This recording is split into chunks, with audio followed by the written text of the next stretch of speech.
Hey guys, welcome back to my channel Learn with Fun। तो last video में हम लोगों ने introduction to force and pressure पढ़ा था और उसमें बहुत लोगों को मुझे लगता है कि समझ में आ गया होगा, क्योंकि मैंने उसको अपनी तरफ से सबसे ज़्यादा सिंप्लीफाई करके बताया था एंड मुझे कोई कमेंट्स भी नहीं आए थे, इसलिए मुझे लगता है कि सबको अच्छे से समझ में आ गया होगा। बट इफ़ अगर आप लोगों ने वो वीडियो नहीं देखी है तो फिर जल्दी से जाके वो वीडियो देख लीजिए, क्योंकि आपको इस वीडियो में ज़्यादा कुछ समझ नहीं आने वाला है। तो फिर चलिए ये वीडियो हम लोग स्टार्ट करते हैं। Force and pressure. In the last video, we studied about introduction to force. In this video, we would study the effects of force and types of force. So let's begin with our video.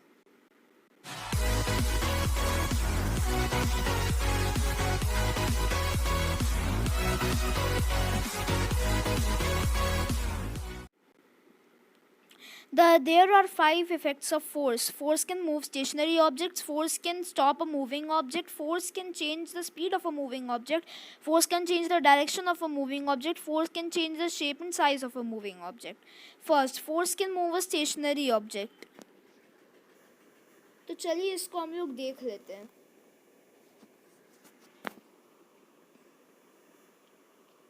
अब देखिए, जैसे कि बहुत बार आप लोगों ने cricket में देखा होगा, जब बैट्समैन जो है वो बैटिंग कर रहा होता है तो फिर जब मान लीजिए बॉल आती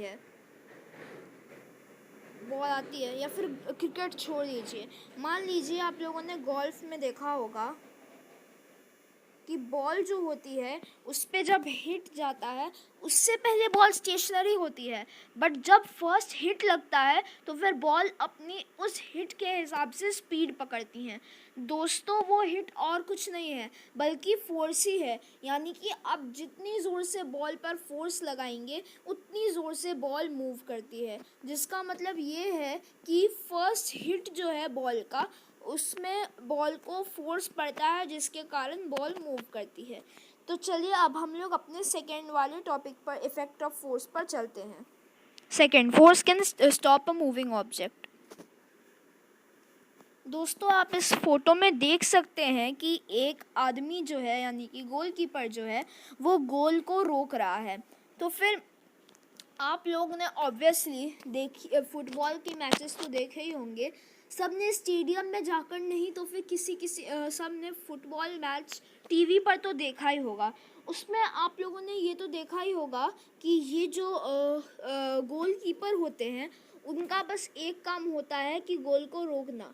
अब जब गोल आता है तो फिर बॉल मूविंग स्पीड में होता है, बॉल उससे पहले भी स्टेशनरी स्पीड में था, बट एज किसी अटैकर ने उस बॉल पर किक मारा तो फिर वो स्पीड में आ गया, और उस स्पीड को स्टॉप करने के लिए, ताकि बॉल जो है वो फेंस में हिट ना कर दे, गोलकीपर्स बॉल को स्टॉप करते हैं बाय यूजिंग देयर फोर्स। तो यही गाइस एक फोर्स का एग्जांपल हो गया कि फोर्स जो है force can stop a moving object. Goalkeepers जो फोर्स लगाते हैं उससे मूविंग ऑब्जेक्ट्स स्टॉप हो सकते हैं, यानी कि मूविंग ऑब्जेक्ट्स जो है वो उस फोर्स से स्टॉप हो सकते हैं। तो फिर ये भी पॉइंट उम्मीद है आप लोगों को समझ में आ गया होगा। ये कुछ खास पॉइंट है नहीं, लेकिन एक लॉ आप लोगों को बताना ज़रूरी है। देख, न्यूटन का एक लॉ है कि ये लॉ अभी आप लोगों को बताना ज़रूरी है कि जब तक किसी भी चीज़ पर, मान लीजिए ये एक रॉड है जो कि ज़मीन से अटैच नहीं है, अब जब तक इस पर कोई एक्सटर्नल फोर्स नहीं अप्लाइड होगा तब तक ये रुकेगा नहीं। यानी कि आप मान लीजिए ये फोर्स में, फ्रिक्शन में है, मतलब फोर्स में है ये। अब ये जब फोर्स में जा रहा है और जब तक इस पर कोई इधर से फोर्स ना लगेगा या फिर इधर से कोई पुल का फोर्स ना लगेगा तब तक ये रुकेगा नहीं।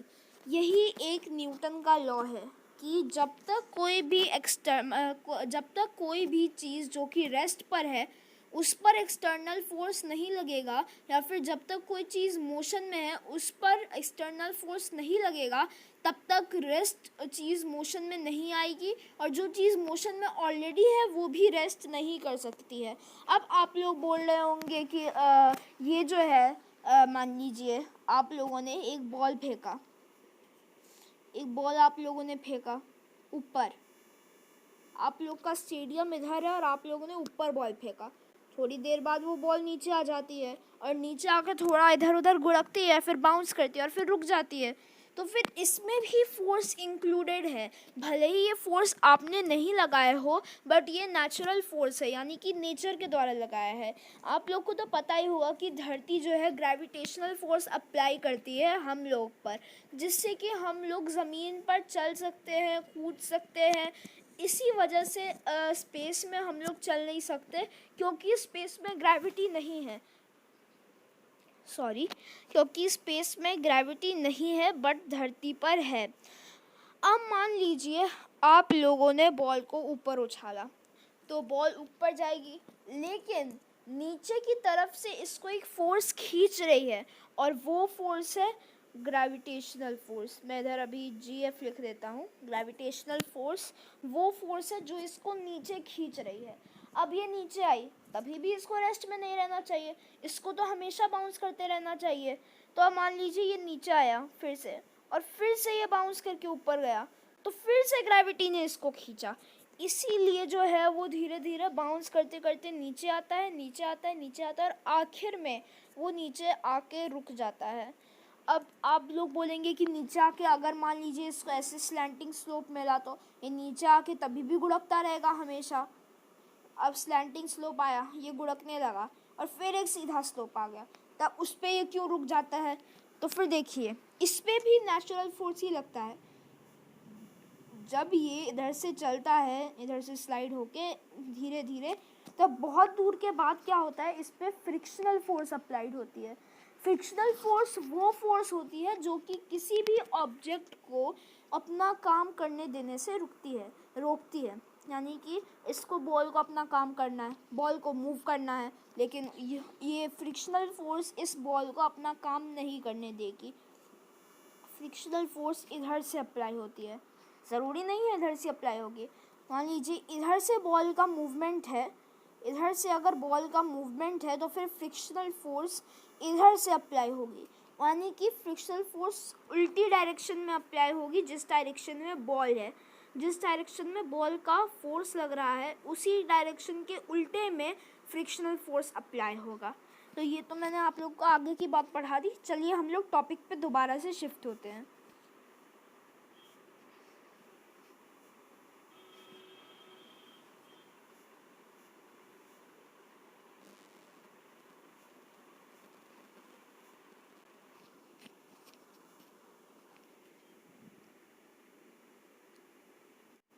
Third, force can change the speed of a moving object.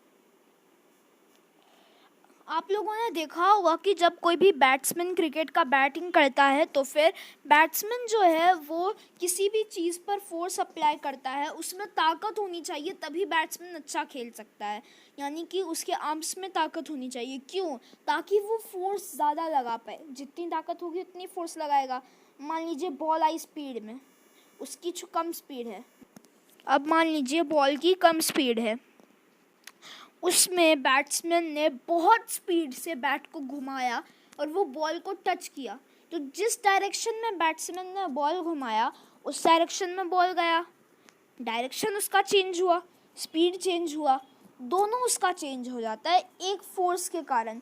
इसीलिए कहते हैं कि force can change speed and force can change the direction of a moving object. Force can change the shape and size of a moving object. आप लोगों ने अपने घर में स्प्रिंग तो देखा ही होगा। स्प्रिंग एक ऐसी चीज़ है, मान लीजिए आप लोग के पेन में जो वो ऊपर से बटन वाला पेन होता है, उसमें आप लोगों ने बहुत स्प्रिंग बचपन में निकाला होगा। तो फिर वो जो स्प्रिंग होता है, जैसे कि आप फोटो में देख रहे हैं, ये स्ट्रेच हो सकता है स्प्रिंग, क्योंकि इस पर फोर्स अप्लाइड हो रहा है। अगर मैं इस पर फोर्स ही ना अप्लाइड करूं और इसको रख दूं, तो ये कभी स्ट्रेच ही नहीं हो सकता। इसका शेप और साइज़ कभी चेंज ही नहीं होगा। इसी में नहीं, मान लीजिए मैंने मेटल एंड नॉन मेटल में आपको बताया था ब्रिटल क्या होता है। तो फिर मान लीजिए आपने किसी भी ब्रिटल ऑब्जेक्ट को नीचे फेंका तो वो टूट गया। मटके को आपने नीचे फेंका तो वो टूट गया। मटका जो टूटा तो फिर वो मटका जो टूट गया तो फिर उसमें से जो पीसेस हैं वो अलग अलग हो गए, तो उसका शेप चेंज हो गया। पहले उसका गोल ओवल टाइप शेप था, लेकिन अब उसका शेप क्या हो गया, उसका शेप मटके जैसा हो गया, मतलब उसका शेप पीसेस में हो गया, टूट गया। उसका शेप जो है वो कुछ नहीं रहा, और जो उसका साइज़ है वो भी बहुत छोटे छोटे हो गए। इसीलिए ये कहते हैं force can change the shape and size of an object. Types of forces: muscular forces, frictional forces, magnetic forces, electrostatic forces and gravitational force। अब देखिए दोस्तों, इसमें 5 फोर्सेस हैं, लेकिन 5 फोर्सेस में 2 टाइप्स के फोर्सेस हैं। पहला तो है मस्क्यूलर फोर्स, यानी कि मस्क्यूलर फोर्स जो है उसमें मस्क्यूलर फोर्स और फ्रिक्शनल फोर्स जो है कांटेक्ट फोर्सेस है, यानी कि आपका जब तक किसी चीज़ से कांटेक्ट नहीं होगा तब तक वो हो नहीं सकता। और magnetic force, electrostatic force and gravitational force जो है वो नॉन कांटेक्ट फोर्सेस हैं। तो आप लोग अभी कंफ्यूज हो रहे होंगे, क्योंकि मैंने अपनी पिछली वीडियो में यानी कि इसके इंट्रोडक्शन में मैंने बोला था कि जब तक किसी भी बॉडी पर एक्सटर्नल फोर्स मतलब अब कांटेक्ट फोर्स अप्लाई नहीं होगा, किसी भी चीज़ से आपका कांटेक्ट नहीं है, तब तक आप उस पर फोर्स अप्लाई नहीं कर सकते। तो फिर ये सिर्फ आदमियों में है, क्योंकि मतलब ह्यूमंस में है और नेचुरल बीइंग्स में है, जो कि जिनमें लाइफ है। नेचर जिसमें लाइफ नहीं है उसकी हम लोग इधर बात कर रहे हैं। तो फिर नेचर जिस चीज़ों में लाइफ नहीं है उनसे ये 3 नॉन कांटेक्ट फोर्सेस होती हैं। इसीलिए चलिए अब हम लोग देख लेते हैं। मस्क्यूलर फोर्स,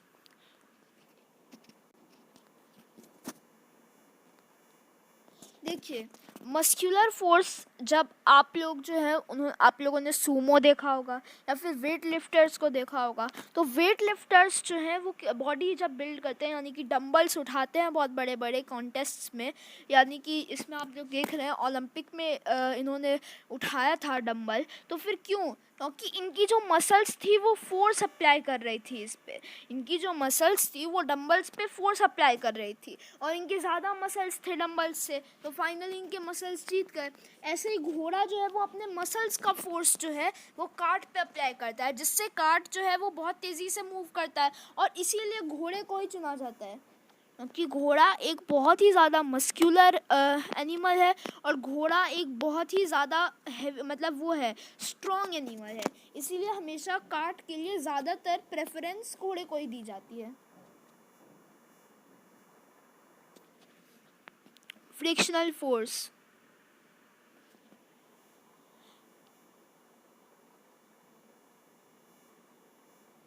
अब देखो गाइस, ये समझने वाली चीज़ है।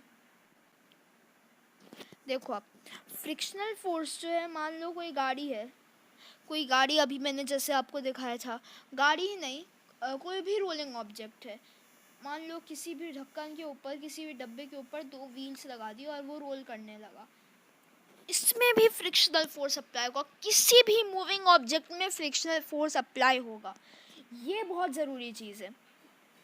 इधर से मैंने अभी अभी आप लोग को बताया था, इधर से अगर ये मूव कर रहा है तो फिर फ्रिक्शनल फोर्स हमेशा उल्टा में इसके अप्लाई होगा, यानी कि ये इसको मूव नहीं करने देगा।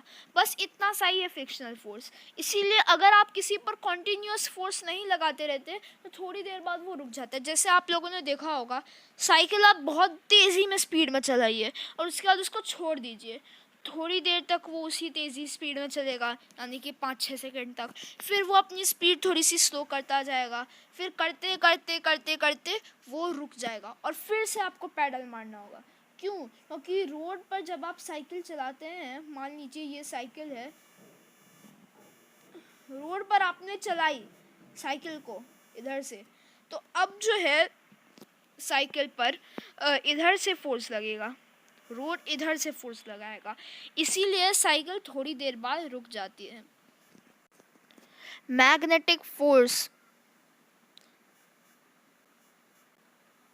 गाइस अब मैग्नेटिक फोर्स भी नॉन कांटेक्ट फोर्स है, क्योंकि मैग्नेट जो होता है वो कांटेक्ट में तो नहीं आता, मतलब लोहे के कांटेक्ट में नहीं आता, लेकिन वो उससे दूर से फोर्स लगाता है, जिससे क्या होता है लोहा उसके पास आ जाता है। तो फिर ये भी नॉन कांटेक्ट फोर्स ही हुआ। मैग्नेट के बारे में आप लोगों को ज़्यादा एक्सप्लेन करने की चीज़ नहीं है, क्योंकि आप लोगों ने भी बचपन में मैग्नेट के बारे में बहुत पढ़ा होगा। इसीलिए चलिए अब हम लोग अपने लास्ट टॉपिक को देख लेते हैं, जो कि है ग्रेविटेशनल फोर्स। सॉरी, इससे पहले इलेक्ट्रोस्टैटिक फोर्स था। तो देखिए इलेक्ट्रोस्टैटिक फोर्स में क्या होता है, जब आप लोग किसी भी कंघी पर अपना वो लगाते हैं, कंघी करते हैं अपने बालों को, उसके बाद आप लोग देखिएगा जब छोटे छोटे पीसेस को आप लोग टच करेंगे पेपर के पीसेस को, तो फिर वो उसको अट्रैक्ट करता है। वो क्यों? तो फिर देखिए कंघी जब आप अपने बालों को करते हैं तो आपके बाल जो हैं वो सिल्क जैसे सॉफ्ट होते हैं कभी कभार को, तो आप उसमें कंघी करते हैं, तो फिर वो जो है सिल्क जैसे सॉफ्ट होते हैं, तो उसमें पॉजिटिव चार्ज होता है, कंघी में नेगेटिव चार्ज होता है। तो फिर उसमें ज़्यादा पॉजिटिव चार्ज की वजह से वो इतना पॉजिटिव होता है कि वो अट्रैक्ट करने लगता है चीज़ों को अपनी तरफ। अब जैसे कोई भी साधु संत होते हैं, वो लोग बहुत पॉजिटिव होते हैं, तो फिर लोग सब उनके पास जाना पसंद करते हैं। क्यों? ऐसे ही ये जो है अट्रैक्ट करता है पेपर के पीसेस को। अब छोटे छोटे ही पेपर के पीसेस क्यों? तो वो इसीलिए छोटे छोटे पेपर के पीसेस, क्योंकि हम लोगों ने इसको कम चार्ज किया है। ज़्यादा चार्ज करेंगे तो फिर वो इतना चार्ज अगर हो जाएगा तो फिर वो पेज जो है वो जो कॉपी में अटैच्ड होगा उसको भी फाड़ कर निकाल सकता है, लेकिन हम लोगों ने इसको कम चार्ज किया है, इसलिए वो सिर्फ छोटे छोटे पीसेस को अट्रैक्ट कर सकता है। तो फिर चलिए अब हम लोग देख लेते हैं last topic, gravitational force. Gravitational force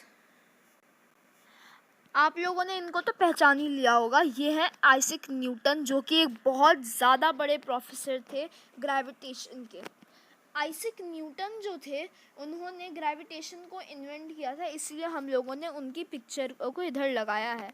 gravitational force भी एक नॉन कांटेक्ट फोर्स है, यानी कि अब कोई चीज़ ऊपर है तो उसको ग्रेविटेशनल फोर्स नीचे खींच लेती है। क्यों? क्योंकि ग्रेविटेशनल फोर्स एक नॉन कांटेक्ट फोर्स है। तो चलिए गाइस, हमारी आज की वीडियो बस इतने तक ही थी। अब हम कुछ इम्पॉर्टेंट पॉइंट्स अपनी वीडियो के रिकैप कर लेते हैं, जान लेते हैं। तो ये भी आप इसका स्क्रीनशॉट खींच लीजिए, इन दोनों का आप ज़रूर याद कर लीजिएगा, ये बहुत इंपॉर्टेंट पॉइंट्स है। चलिए गाइस, यही थी हमारी आज की video. Thanks for watching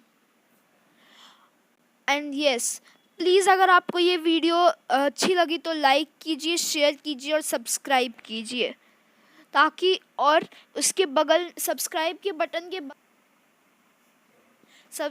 button के बगल में हमारा एक नोटिफिकेशन बटन भी है, तो उसको भी दबा दीजिए ताकि हमारी लेटेस्ट वीडियोस आप तक जल्दी आ सके। Thank you.